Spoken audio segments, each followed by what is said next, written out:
Welcome to the Banker Lamp. Please enjoy the video. You begin by installing and opening the QR scanner. Do this now so you can act.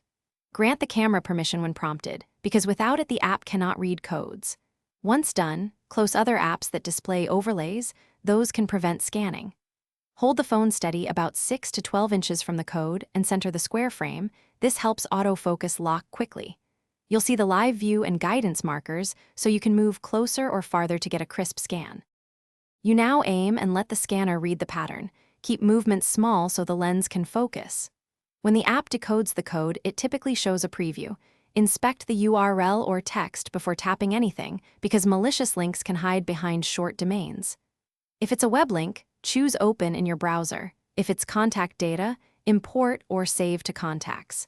You can also copy text or share the content. Make sure to use the app's safety features, like preview or domain display. You finish by confirming the chosen action completed successfully. Verify the web page loaded, contact fields populated, or copied text pasted somewhere. If scanning fails, check the obvious fixes. Clean the camera lens, add more light, steady the device, or slightly change distance to the code. If your app has a manual focus or high contrast mode, enable it to help difficult codes. And if problems persist, reinstall the app or try another reputable scanner. This resolves corrupted installs or compatibility issues. Thanks for watching. If this was helpful, leave a like and consider subscribing. See you next time.